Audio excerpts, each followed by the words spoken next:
Good evening, and welcome to another episode of the Empowerment Platform, where our goal is to empower you to reach your goals. Tonight, I have Kevin Meeks with me.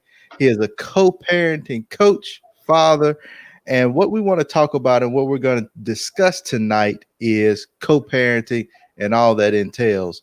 And I felt like it would be a great conversation to have because I grew up and my dad was in prison. And then when he got out of prison, I know that my mom had to co parent. And I'm not really sure how they actually co parented. I want to say she probably co parented with my stepmom more than my dad. But growing up, I know a lot of people that didn't have both parents in the household. I also know that many of them, the parents didn't have good relationships. So there was always some kind of drama, some kind of issue. And what really struck me was I know that throughout my life, I've always wanted that relationship with my dad. And not saying that it was either one of their faults, but as children, when you grow up without being both parents in the household together, you're always longing for one or the other. I know I did. And I have been on several coaching calls and mentoring calls with grown men all going back to childhood stories about not having either their dad or their mom in the house because of bad blood or bad relationships or whatever happened. One person left and didn't come back, but that child always longs for that parent that's not there. So, Kevin, I want to first tell us a little bit about your backstory. Tell us your why co-parenting is a big deal for you, why you coach on it, and then let's just dive in. Okay, so for everybody out there, again, I'm Kevin S. Meeks. I say the S is for super, but it stands for Sean. Why co-parenting? Because I've been a co-parent since I was 13 years old. But outside of that, I've been in the co-parenting space since, man, I think about 11 years old. And I've seen every aspect of it. And just to say this first, I see myself as like a trifecta, right? I grew up with a single parent in a single parent home. Then I had my son when I was 13, and then I got married. My wife and I, we don't have any kids together, but we brought kids to the marriage. So it's like heightened when it comes to co-parents. And so when it comes to my why, man, I've seen every aspect, the good, the bad, and the ugly. And I see so many fathers, as for especially fathers, is like we have a Debbie Downer attitude or defeated attitude where Mhm. we kind of run away because it kind of seems like it's a dictatorship from sometimes from the mother to the father, but that's a misnomer. The truth is a mother or just the baby mama does not get into a situation and think that she's gonna be doing this alone. Wow. And when you get into situations where you say, I got baby mama drama, and I've told guys told this all the time, man, she is just unsure. She's just as scared as you are. And the reason why I say that is because my mother was always fearful of her boys. Are we going to come home every night? How Mhm. she's going to raise us? Did she have enough? So when it projected to my dad, when he wanted to come in for fun time, of course she was upset. And a Right. lot of us guys is dealing with that. Oh, wow. So you said since 13. Yeah, Once that when that happened, tell us that experience. Like when you first found out, how did that change your life? Like that had to be major. man, it was major, but initially I wasn't like so sold on it. And when I say sold on it, I didn't buy into the fact that I was a father because at this time I didn't have a father to model and say, hey, this is what you need to do. This is how you treat your son. This is how you treat the mother, and this is how you raise up a child. Man, I was still a child myself. You talking about I come home and I was eating Fruit Loops, watching cartoons, bro. And I get a phone call say, hey, your son's home. My son's who? So hey, and listen, when you got a parent that is working every day, my mother worked two jobs, and she got two boys at home, 2 years apart, and we home alone. Mhm. Legally, we home alone, latchkey kids. So of course we're gonna get into some things, some promiscuous things, and I happened to produce a child at a young age. Wow. Experiment. Wow. I can't even imagine that. So how did you move? Did you, because I also felt the same thing when I had my children. I was married and older, but I always have thought that, man, I didn't have my dad there to show me all of these things, how to be a man, how to raise the kids, how to do this. Am I doing this right? Am I spending enough time? So as such a young age, without having that guide, what did you do? How did you like, I don't want to call it experimenting and learning, but what steps did you take to be a father, or were you absent in the beginning and then it kind of picked up? So again, like I'm a child myself. I'm a teenager myself. So there's a big part of me that had to grow up, but then I still had those attributes as a teenager. So Mm. it was like an up and down, up and down. Um, I did quit the football team and I started to work because my brain only said, hey, you need to get the diapers, the wipes. But as far as instilling, I didn't have that at all. And the only thing I knew was that I was in a position where I wanted something, right? So I said, what would my child want at this age to give them that, right? But I wasn't giving it effectively Okay. because it was a battle. It was a battle because you got to think, I'm 13, and at this time, my child's mother, she's 13 as well. So who's really parenting is her parents. Okay. So they dictating to the both of us to a certain extent. You know what I mean? So there wasn't really a lot of parenting going on. It was more like ownership. This Hmm. is your son. You know what I mean? Yep, I got you. So you taking the taking the orders too, and it's just like the grandparents are running the thing. Yeah. So did this make you gravitate or move towards, as you start to get older, how did you pivot to saying that, okay, my passion is teaching people how to successfully co-parent? So hmm, I just it's so many of us, my dad included, who walked away and walks away to this day. Mm-hmm. And it's because financially, financially, we look at the courts as a bad thing. And we really don't know. I know you hear like the Jeffrey Levins and father's rights, but you really don't grasp hold of what your rights really are. And I don't really like to say like your rights. It's really like this is our relationship. It's our relationship. And we take, as men, sometimes we take the easy road. And the easy road is I'll deal with it when I'm 18. And a lot of guys will not say that. I'll deal with him when I'm 18. I'll deal with my child when he turns 18. I'll tell him the truth. But the truth is you wasn't there. So you really telling them that you really walked out on them. So what I tell guys is, man, I say this all the time. As long as you have breath in your lungs, you can get that right with your child. I don't care. A lot of people will say, hey, you really messing up with your child. You're not there for them. You need to do, look, children are resilient. That don't mean you should walk away, but as long as you have breath in your lungs, you can get that right. I promise you. So with that, and I know Cantus always picks at you with the baby mama drama and the baby daddy drama and that. How do, and it can be young couples, it can be older couples as well. How do people put aside their differences to come together? Now, to me, it's honestly, for me, in my mind, it would be, my children are more important than a sour relationship, and I'm just gonna walk away. But I've heard men say, well, I just don't want to deal with the drama, so I'm gone, I'm out. And like you said, to your point, when he turned 18, when she turns 18, I will come back and then pick up the relationship, because at that point I don't have to deal with the other parent. What do people who have separated need to do in order to, I guess, get rid of that animosity they have with each other so they can actually work together? First, this is gonna be crazy, but you guys have to set up some boundaries. You got to set up some boundaries. I mean, when I say boundaries, and you have to set up a system. And I know that sounds kind of crazy being that you parents, but you have to. children like repetition, and we do as parents, we like repetition.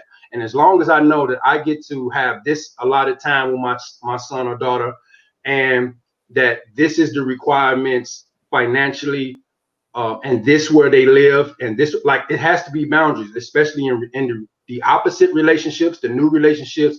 You have to set boundaries, and that's the one thing that we don't do, is set boundaries. We fly off the hip, especially fathers. Oh, that's my baby mama. Oh, you got to get over it. She doesn't have to get over it. And I Mm-hmm. know a lot of times in my posting or when I'm talking to guys, it sounds like I'm talking at them.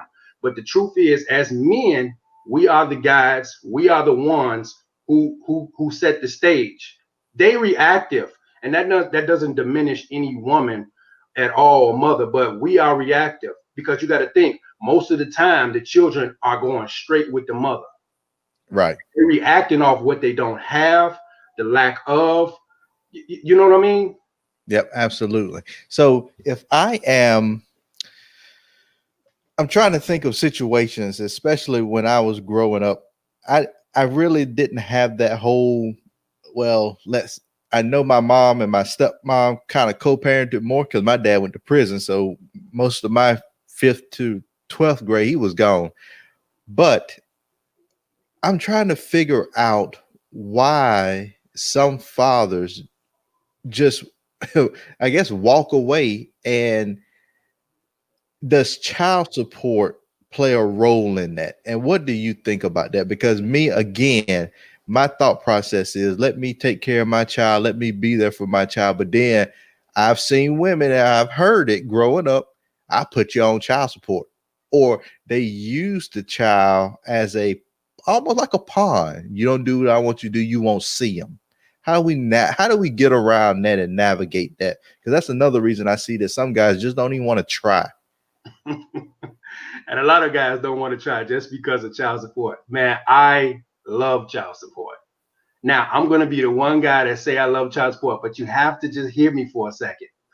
If a state or court order push you in a position where you have a percentage that you pay, it's documented, and that's the lines where the boundaries are. Hey, Mhm. this is what I'm going to give you. It keeps everybody accountable. It's accountability. Now, what she does with the child support that comes through the state disbursement or whatever state you in, that has nothing to do with you. But you're doing your part by the courts. Right. Now, I don't believe and I don't feel that you should stop there at the court order child support. But I really believe right now, and it's in my heart, that I think every man who is righteous and is upstanding, get on child support, man. Get on child support and pay your support via the child support court system, because it's I hate to say this, it's hell on wheels without documentation from age 1 to age 18. Where you been? Where Mhm. you been? Yep, for sure. So pivoting a little bit, dads that, because it seems like, and I guess it's just hood relationships a lot of times that we see all this negative and all these misnomers and your deadbeat dad and the baby mama drama, but all relationships don't end that way. That, some kids end up with their dads, and some baby mothers are very, very supportive and want that relationship, and the dad's just a deadbeat.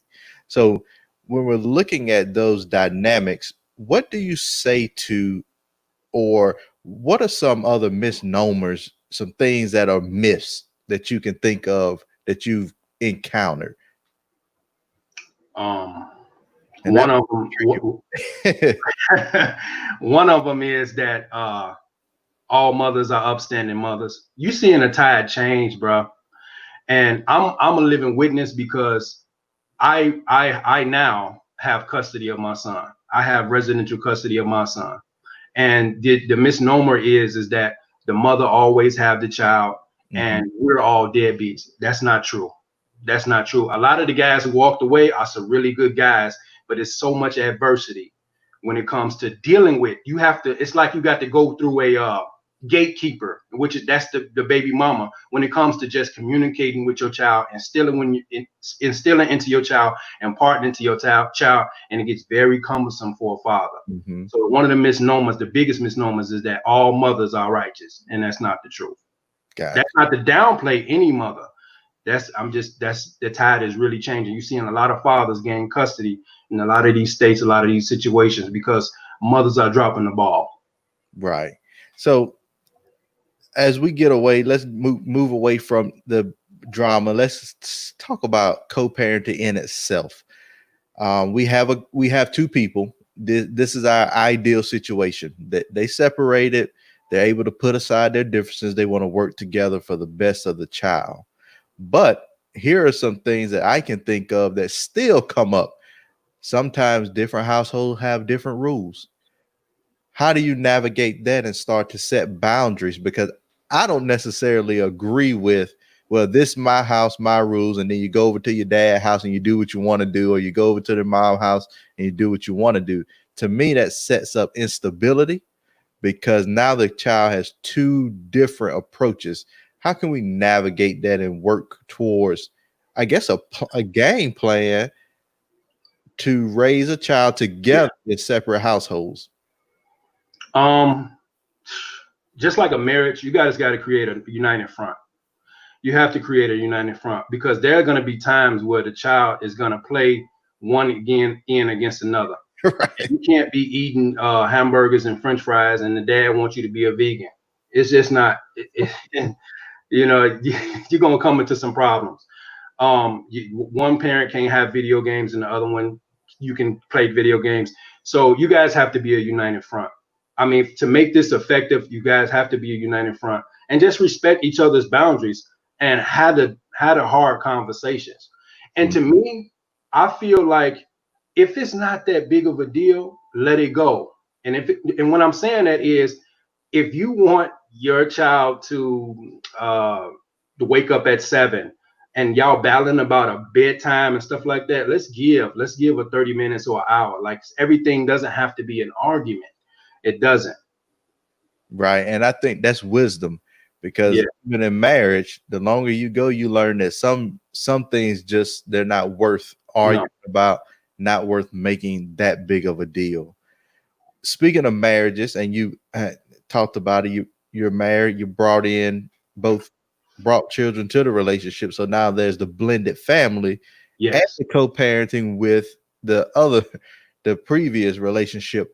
How do you begin to work and deal in that dynamic? Because I know growing up for a fact, you had people that said, well, this is my spouse, but that's my child. They don't touch them. They don't say nothing to them. How do we work that? How do we navigate it? What's the best way to, does my new spouse have the right to discipline? Oh Talk to me. Oh man. Oh man. Me and my wife can write a book on this, man. Blended families is an uphill battle, but it can be done. One, you have to create boundaries. And in the beginning of you having a marriage and you bringing the two kids together, you guys have to have a conversation. And once again, just like the baby mom and the baby daddy, you guys have to be a united front. My wife and I, we don't live by the you can't discipline my kids or I can't discipline her Mhm. child. We don't live by that. If my wife is gonna put as much energy into raising you, fostering and cultivating you, she has just as much stake in your life as I do. Now, that may not go off well with the child's mothers. It may not go off well, but that's again, you have to have a like a boundary set, so to speak, is that, and my wife is not going to do something that's going to physically harm their emotions or damage anything. And that's a situation we've had to deal with my child's mother going forward. But number one, you guys have to have a united front with the kids. Have to, man. Yeah, and I think that doing doing that will, because like you said, when you create boundaries and create expectations, set proper expectations. This is how we're going to do it. This is how it can work. And this is the common goal. Yeah. Everybody should be on the side of creating the best relationship and best environment for the children to grow up and to become great model and productive citizens. Mm-hmm. So if we're all working towards that goal, nobody should have any issues dealing with one another. And to think about my own story when I grew up, I don't think that, and as far as I can remember, and I know this is another common misconception, that your step parents won't treat the other kids right. Mm-mm. A lot of people say that, and I think that is far from the truth, because my stepmom treated me like I was one of her own. Mm-hmm. And I've never ever can think of or have a situation where I thought that she was unfair to me, to where I thought that she didn't treat me right or didn't want me around, or any of that stuff. And she bought me stuff. I mean, she might as well have been my dad at that point. And So here's the deal, and not to cut you off. I posted something yesterday, and it was basically parents. The question was, have you asked your kids how they felt?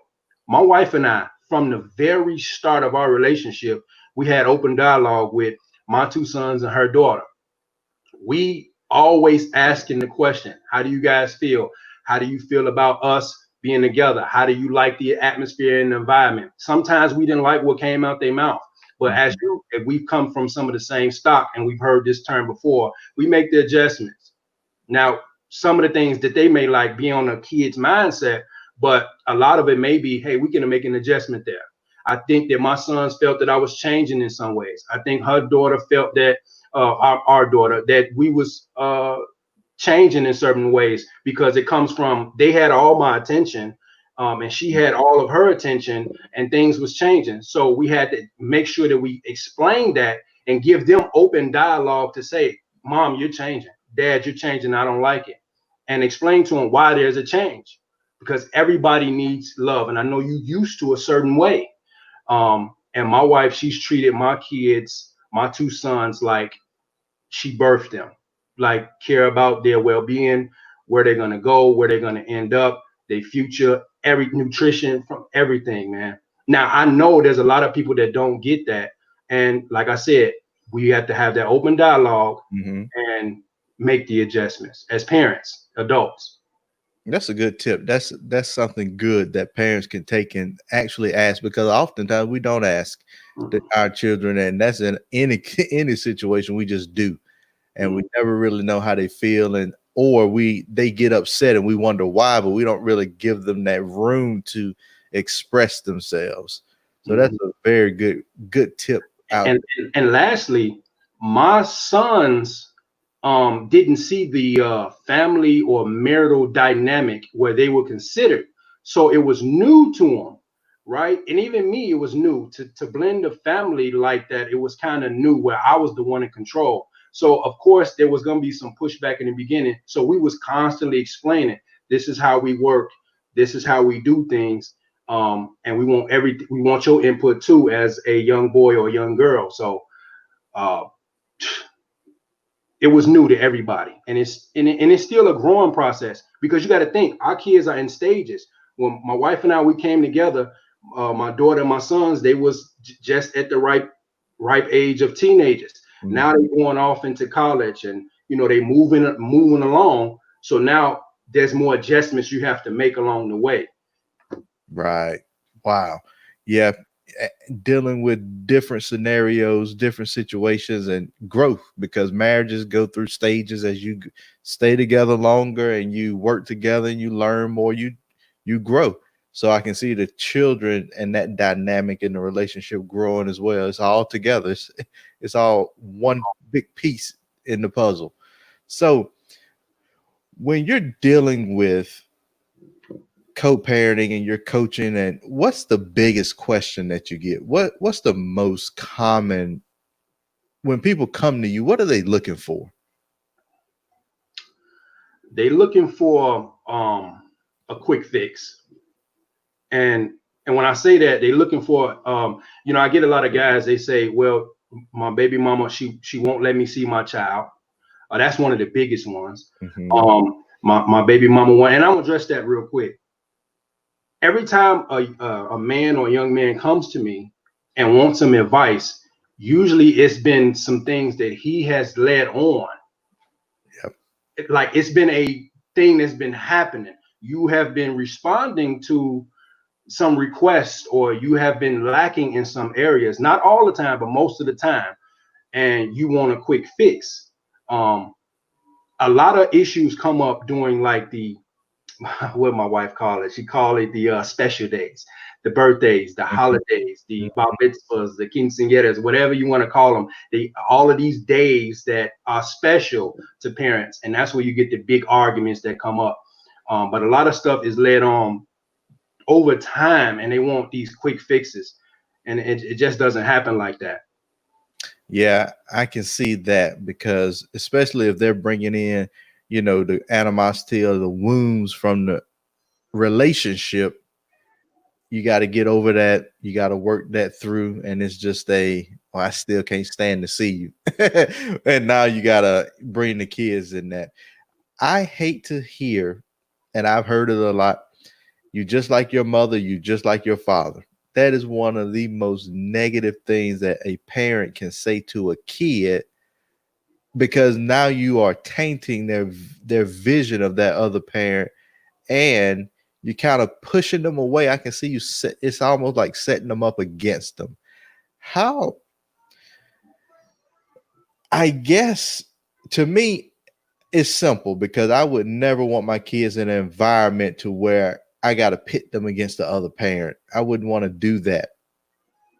How can we get over those bad things in order to work it out for the kids? You got to do some self work. Usually, in most cases, I mean, I want to say 70% of cases when it comes to co-parenting, one parent didn't want what's happening right now, Mm-hmm. whether it be the mother or be the father. They didn't want to split, and they still have some resentment, and they still have some unresolved emotional attachments, and it's coming out with anger. And when your child display an attribute or a characteristic, you're shooting it at them negatively, and I think it's the worst thing. Now, there are times where a father or a mother will have some negative traits about them. I mean, let's just pick one, like lying or being manipulative, and that's something that a generational thing you may want to curve with your child, maybe be it from the father or the mother. And I don't think that you should stab your children with it and say you just like your mother. I Right. think you should find another way to articulate that or to try to combat that, because that may be a negative thing. So how do you work through that? You got to do some self work. It's nothing that I can say to you to say stop doing that, because Absolutely. a lot of us has dealt with things on our own personal where somebody has jabbed our past against us and we didn't like it. But to do it to our children with their other parent, man, here's the biggest thing. Your child knows that they are 50% of you and they are 50% of their other parent. It's like a dagger in their heart when you do that, Mm-hmm. because it means that you don't like 50% of me. Yeah. And I don't think people think about that when they're saying this and when they're saying that. A lot of time it's hurt and anger talking. Yeah. So I mentor in a middle school, and a lot of those kids are single parent homes or coming from tough situation, and they talk about it. One of the things that led me to create this platform was when I would go and mentor these kids, they would tell me, well, what you say is great, and what it sounds like here is great, but this is not my reality at home. This is not what I see at home. I don't have that support. You're telling me I can be whatever I want to be. I can do whatever I want to do. But when I go home, I don't hear that. How do we begin to, and this is in your lane, do more outreach? What are some things that we should be teaching couples, separated individuals? What should we be teaching them that can help them successfully co parent with their kids? how do we change the mindset? Because what I don't want to do is say that a person's doing such and such or doing this. I want to be more proactive. Have you thought about that, ways to be proactive and teaching co-parenting skills without necessarily getting into who's doing this and who's doing that? So in a lot of cases, especially when you're going through courts, they got this thing called focus on the parent, focus on the child, Mm. and that's the basis of getting the parents on board, focusing on the children. And that's when I talk to people, I don't care about your feelings. I care about the outcome of your children with your animosity or your alt against your child's mother or father, whoever it is. You have to focus on the children. And the reason why I say that, and I'm being transparent in this moment, is I was in the garage one day and I was just working on my car. I think I was wiping the lights down or something. I just washed it. And my youngest son, he comes to me and he was like really like inflated. And he like it was taking a lot out of him to come talk to me. And he said, "Do you hate my mom?" Wow. And I looked at him like, "Son, I don't hate your mom, but I'm gonna explain something to you. I don't have to agree with her, but I don't hate her. I want you to love her to the fullest extent. I want you to be the best son that you can be to her." And instantly his chest had deflated because in his mind, he thought that I always had an issue with her. Mm-hmm. And the reason why I bring this up is because we don't know psychologically and emotionally what we doing to our children as parents because they hear the on the phone conversations and they taking them to school. They seeing you texting real fast, burning up your phone screen. They see it all. They not dumb, man. So focusing on the children and how they feel. That's why my wife and I, we implemented a open, not just in a say it out our mouth, but an open door policy where we gonna have these conversations. Say it the way you feel it, and we focus directly on what you feel. Sometimes you're not right, and Mm-hmm. you're just thinking on a child's level, but we have to focus on the kids. I understand you upset. I understand she said something that you don't like. I understand he said something that you don't like. But what's the focus here? You have to focus on how is this, when you react or you respond, how is this going to affect your son or daughter? Because they still love their father. They still love their mother 100%. You may not, but you have to focus on the children. You have to. That's good. Two scenarios. I know a couple that their son, he went and left and moved, live with his dad.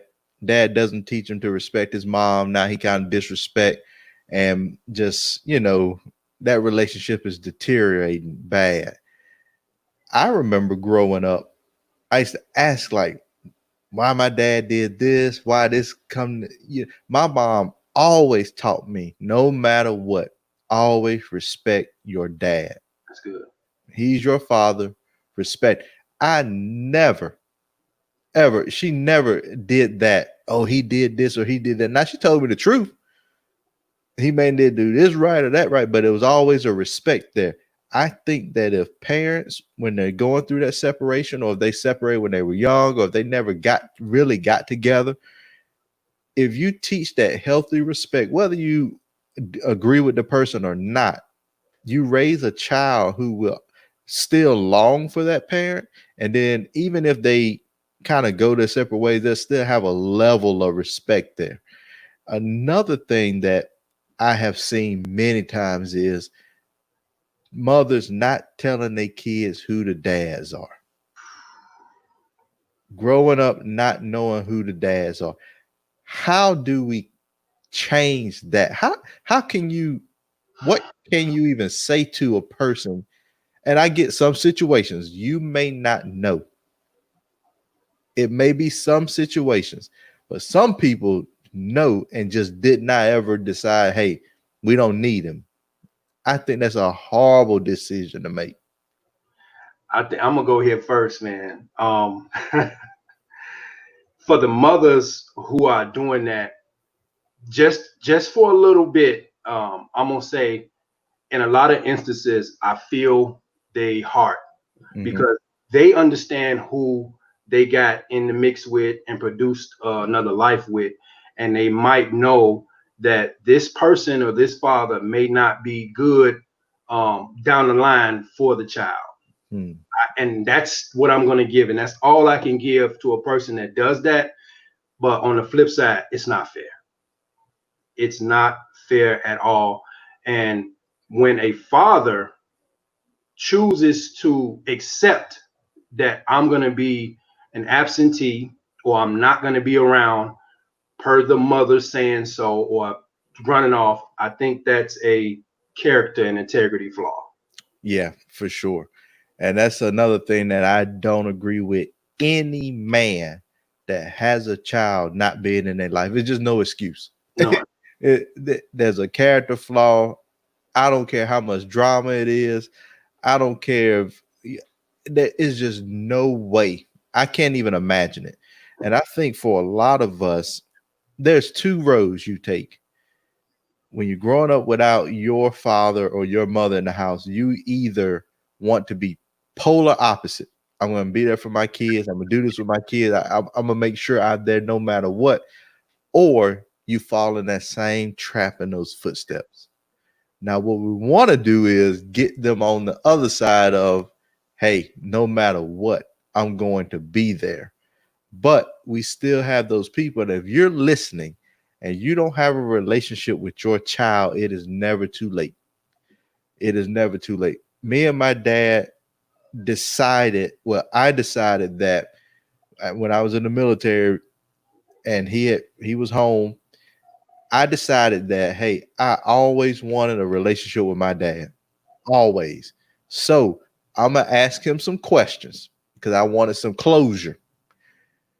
No, I had already decided no matter what he said to me, I was going to accept it and we was going to move forward. I asked my questions. He gave his answers and there was no wait. For me, there was no, I'm a ponder or I wonder if he lied to me.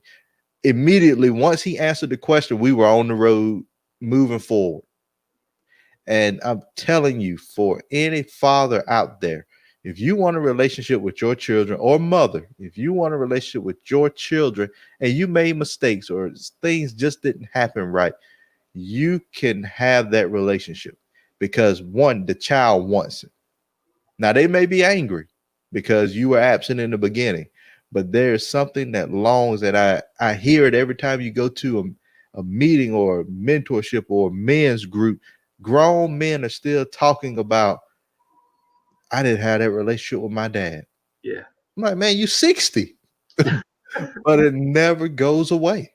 Never. It Never. never goes away. So co-parenting for the sake of your children's mental health, emotional health, physical, all of that. Just get involved. Get involved. You don't have to love the baby mama or the baby daddy. Just be cordial. And being cordial don't mean you got to talk to them and chit chat. Just, hey, and I like what you said, set the boundaries. You know, they got so many apps out now, and one of them that I personally use is called talkingparents.com, where it is a documented app where two parents can conversate, and it's admissible in court. Your conversations is admissible in court.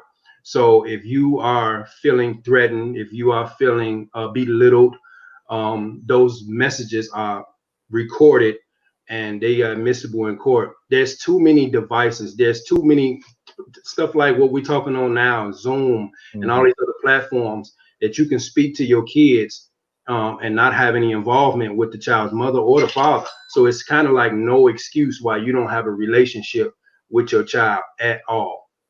Oh, wow. That's interesting. I did not know there were apps that actually exist to document the conversation. Mhm. Because a lot of people are dealing with they're having a communication barrier and they bring in text messages and photos to court, and a lot of that stuff isn't as admissible. Well, it's getting better now, but when you have apps that you can't finagle, you can't Photoshop because these apps you can't, what you said and what you type, whether it's bad grammar or misspelled words, that's going on record. And if you cuss and all of this, it's all on record. So you can't even flip and change nothing. It's what it is. And it's showing to the judge or someone else your character, and it shows the way you communicate. And Mm. it keeps that's another accountability tool. That's what I call it, accountability tool to what you're saying and how to communicate. So there's really no look, I've been a parent for most of my life. And right now that I have residential custody of my son, I have not spoken to my child's mother in years. We have never had a verbal conversation in years. There's no issues between us. We chose to use a device or an app and system that we communicate, and it keeps us both accountable. Wow. Wow. And what, just if you don't mind diving into that a little bit, what made you make, or you two make that decision? Because again, when things are changing with your child, meaning schools or um, activities or things are changing with, like my son, he wanted to get involved in certain activities, and there was a lot of blurred lines when it comes to text messages or Mm. social media apps, where if we go to court to battle what I said versus what she said, you can you can delete or finagle it. And the judge was like, hey, there's another device that we can use so we both are on the same page. And that's how we started. And I think it was the best tool that we ever used. The Okay. best. Got it. And did your son at that time want you to have a conversation? Want you to, ask those kind of tough questions like why you and mom don't talk? Even not being together, but why don't y'all talk? um I think at the time he knew that there was a lot of tension between her and and I explained to him that I mean, we don't have to talk. Now we have a system that we use that we don't have to verbally talk. And that takes a lot of um helping the child to understand, because either now that he's growing up, you still have to help him see that we don't have to conversate. And it's different because when you go to schools, they parents don't interact like that, not all of them. Mhm. So you have to constantly explain to him, and they catch on. Like I said, kids are resilient, man. Resilient, man. They catch on to the routine. It's a routine. Yep, for sure. I think about that with a lot of the kids at the school that they just, there's so much animosity between the parents. It's like they can't even get on the same page. And I seen it even in another situation where who's supposed to pick him up? Who's supposed to pick kid up? You supposed to give, I'm supposed to give them an argument come through there. Or one parent don't want the kid to do this activity, football, baseball, basketball. The other parent wants to do it, the kid wants to do it. They can't come to an agreement. So this subject of co-parenting, it's a lot to unpack. That's a lot. Our just we're skimming the surface with just trying to get people to actually agree to co-parent, but then unpacking everything that comes with it is just so deep. And the more I think about it, I'm like, this could be a series of, you know, your program, people coming to you and you walking them through step by step. How do we get through this? How do we get through that? So as we talked a little bit about it, and you were on the side of getting the court involved with child support. What about custody?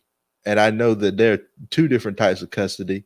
You have physical, and then you have the other I don't know what it's called, but You and I got custody, you got joint custody, you mm, got residential custody, which goes along with the joint custody in most cases. And that's one of the things that I'm trying to develop now, and it should be done very soon. It's called a parenting plan, mm, and you unpack those things via uh, mediation. And in okay, this document, you talk about everything: the drop off times, the drop off locations, the pickup locations, when and where and how we speak, what's the mode of communication, how much, what is the percentage of the child support that each parent or one parent will give, what schools, what programs the kids will like. It documents everything that you both are going to agree on, and it keeps both parents and parties accountable to this document. It is a legal binding document contract between two people. So there is no blur lines. And this copy can be given to the school so the schools know dad is coming Wednesday through Friday, mom drops off Monday through Tuesday, and everybody is on the same page. And it's not, and that's the one thing that I tell a lot of guys: you shooting off the hip, and you at the mercy of your emotions and your Mhm. child's mother's emotions of that day. And a lot of times you may not be feeling that fire and desire. You might not be feeling that I want to go back and forth with her. And now y'all to tip it. And now you make a permanent situation or permanent decision on a temporary emotional decision, man. Oh yeah, that's good. That is good because I'm sure that absent that document and you can't come to an agreement, you go to court, the judge is gonna make it and they gonna create it for you, and then you just be at the mercy of what the court said versus you creating this together. And if you need mediation, you can have mediation and then just have it be binding from there. Right. I mean, and you can go as far as in this agreement, um, how you guys enter relationships with the new relationships. Maybe I want to meet my son's stepfather before they enter in this union. Maybe I want to have a background check done as a parent. And that's all in the agreement. And you got to think when we get into situations, how do law enforcement know who's right or who's wrong? 9 times out of 10, they're gonna get a child to a parent, one parent, maybe just be the Mhm. mother, and she may could be dead to wrong. May give him to the father, and he may be dead to wrong right now. It might not be his day to have. He might not have the time to be with him or her or whatever the child that you're dealing with. And it gives a clear cut line to how law enforcement is going to facilitate this exchange. Yeah, that's good. That a plan. What Yes. I'm hearing from all of this conversation is boundaries, Mhm. great communication, and a plan, A plan. and then being open and hearing, and that goes with communication, allowing the children to express themselves, talk about what they're feeling, and just have an overall great understanding of the relationship. I think that with co-parenting, it can be tough. You got a lot of dynamics, different people, different emotions mixed in it, but it's doable. There's never a situation where it's just not doable unless you're not willing to work. So one of the parties is just not willing to work it out.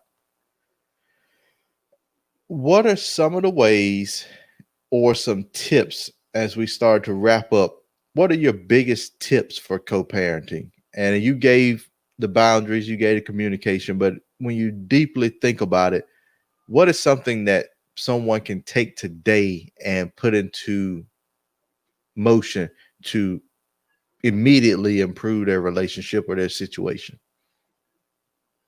um, I would have to say again is to create those boundaries and to start to think about what would you like an ideal co-parenting situation to look like on your end, and to kind of relay that to the father or the mother, whoever coming up with it, and then you guys kind of write this down and the ideal what I feel. So now you get a clear cut understanding of what he or she thinks. He may say, I want my son to be with me 5 days a week, but you thinking that he don't want to be around at all, or you thinking that she is really mad about you, but she's mad about maybe the woman you chose. I don't like the way she parents my son or daughter.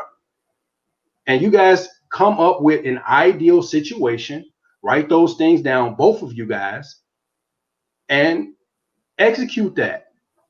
Execute that. That's the first thing that you can do. I love that. I, I absolutely love that. I love the planning. And because you said it multiple times tonight, a lot of times we shooting off the hip. just pow. No plan. And when we think about this thing, a lot of times we don't have a healthy example to follow. So a lot of times people don't even know. And I'm thinking about how many people may be out there and you're telling them, write down your ideal co-parent situation. I guarantee you some people that's like, I ain't even ever thought about that. Like, I don't even know. I just know I want to be with my kid, or I just want to know I want this to happen. So I love that. I think starting there with that ideal environment, that ideal goal will do a lot of help for a lot of people. And I'm gonna say this lastly, and I'm gonna lean close. If you don't make a decision, the courts, the judge, will make a decision for you. And neither one of you or one of you will not like the decision that the courts make. So it's best for you to plan out what's an ideal situation, an ideal co-parent situation, how would you like it to be, and write those things down and come up with an amicable plan that you guys can execute. Because there will be a plan laid out for you. Is it you gonna be a part of it or not? Yeah, because when you get the court involved, there is no what you want anymore. Mhm. Especially if you get them involved and you going in there acting crazy. They're gonna draw it all up, they're gonna design it, and then they're gonna say, hey, here you go, whether you like it or not. Mhm. To recap, and if I miss something, just cut me off and throw it in there. How do we co-parent? How do we create ideal situations? First, write down the ideal co-parenting environment, the plan, what each of you want for the situation. Two, set boundaries. Set those boundaries. These are things that we can either agree on or disagree on, not big deal. These are major deals that we have to come to agreement on. Three, communication. Put aside the emotions, put aside the past, put aside the I don't like you and I can't stand you, and think more about the child's welfare and well-being, and then communicate. Another layer of communication is to allow the children to freely express themselves so you can have understanding of how they feel. If you are in relationships with different people than your baby mother, baby father, have a conversation and make sure that everybody's on the same page and clear at that level, and work together to grow on it, to grow. Everything should be about growth and positivity and well-being for all, because I just don't understand it, how people just be bitter. And I understand that you can be hurt really bad, but at some point you got to forgive and you got to resolve it, because you can live bitter all your life and other folks live and they cool. They living their life, they having a dream, and you bitter. So get rid of that for you, not for them, for you. And then for your child, so your child can have a healthy environment.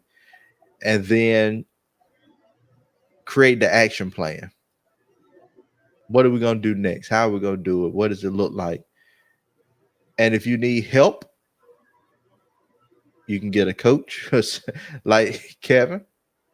You can get someone that comes and helps you understand layers of co-parenting and how to do it. Mediation is a tool that's available. I'm sure it's free. Or you can get the courts involved if somebody just ain't gonna act right.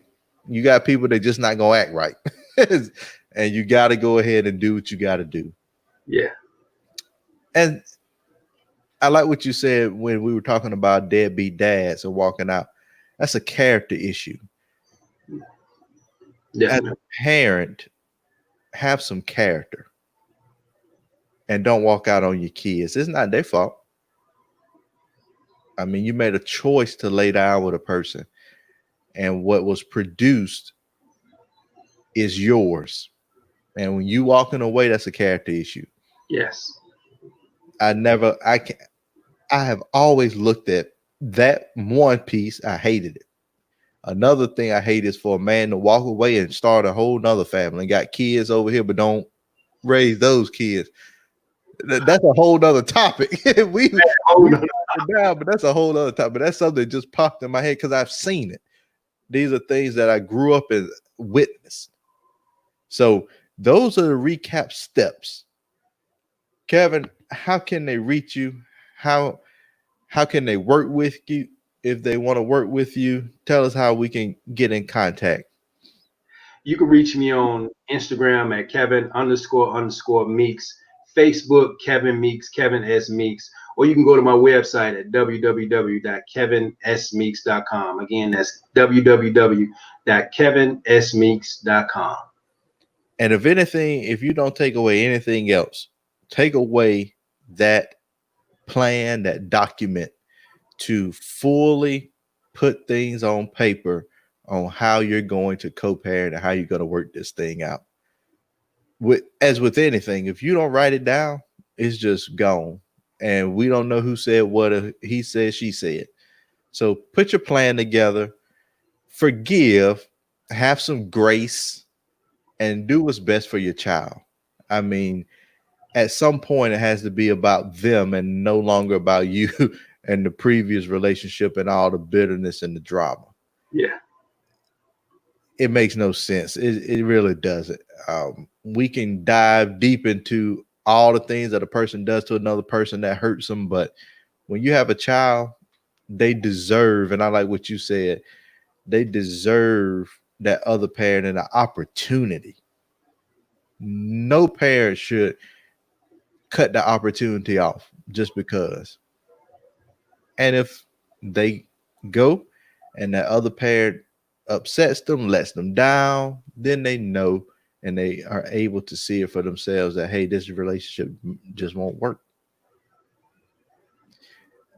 Kevin, one last question for you. Absolutely. On a scale of 1 to 10, in your current situation, how would you think your kids would rate your co-parenting skills? Just to give them some room, I would rate it at a 9. I would rate it at a 9. And that's because you actually practice what you preach and you try to do all of these things to make the situation better for their well-being. Absolutely. Then I rated it at a 9 because I don't want to say I'm perfect, and my situation is perfect. I want to give room for error. And that's what we have to give. And that's one tip I want to leave as well. Give room for error, guys. No one's perfect. Everybody's going to be late for something. Someone's going to let you down. The opposite parent is going to let you down in some form of facet, and you will let the opposite parent down in some form of facet too. So give that room. Absolutely. And another thing that I wanted to point out that I don't think we really mentioned it, and I just thought about it. Since we come from situations that are not ideal, find mentors, coaches, and get around people who have that positive relationship that you're trying to emulate. And if you don't know, you know what feels good. You know what is right. Just like marriage. Married couples need to be around other married couples that are seasoned. So if you are a parent and you have questions about parenting, get around seasoned parents, either that are in the relationship with their baby mother, baby father, or they have successfully co-parented. Find a relationship that you can mirror, because that is one of the big things is, well, I just don't know what's right and I don't know how to do this and I'm going through this. Get with like-minded people who are trying to do better. That way you will have an example of what to follow and you'll be able to get your questions asked. And I think for me personally, and to be transparent, I always seek relationships with older men. I like being around older men. I Me like too. having the conversations with older men, especially older married men with kids. Most of their kids are my age or older, but the seasoning and the just the wisdom that you gain from being around people, you hear about the mistakes, you hear about how they overcame, and then you find out, okay, am I doing in my marriage, am I doing the right thing? As far as raising my two kids, am I doing the right thing? Because my dad wasn't there, so I don't really know. My mom, for the most part, um, wasn't married when I was growing up, and then when she got married, she got divorced. So the example wasn't there all the time, and she did a wonderful job. But to see it, all the pieces that I feel like I'm missing, I go to those seasoned men. Now, if I wanted to be in my feelings and I wanted somebody to back me up, I go to the homeboys that's in the same situation I'm in. And we just, ah, man, that's all right. Don't worry about it. You know, no, I want to be around people who are going to sharpen me, who are going to say, hey, look, that ain't right. Like, that's the kind of friend I want. That's the kind of relationship I want. Hey, I don't think that ain't right. I've been where you are, and this how you do it, but that ain't right. So if you are having questions, make sure to reach out to Kevin. You can reach out to me or find like-minded people who are trying to do the right thing and move forward. And just take that next step. As a mother or a father, if you don't have a great relationship with the other parent, you can start with a text message or a phone call and say, hey, look, I just want to have a simple conversation. Let's move forward in a different direction. Can we talk? Absolutely. And if they got a significant other and all of y'all had bad terms and stuff, hey, look, I don't mean no disrespect to nobody, but let's all sit down and have a conversation. Because now we just want to build a positive environment and a healthy environment. So the rest we can just let go. Absolutely. So once again, I want to thank you, Kevin, for joining me tonight, for dropping wisdom, for delivering those nuggets that we can grow and take, because you said some things that really made me think, encouraged me, and just things that, I have some friends that I'm going to share some information with that I know they may not have heard this, but I'm going to share some information with them from this that I know going through specific situations now. So, family, thank you for joining us tonight. Again, this is the empowerment platform where our goal is to empower you to reach your goals wherever they may be or whatever they may be. And we'll see you next week.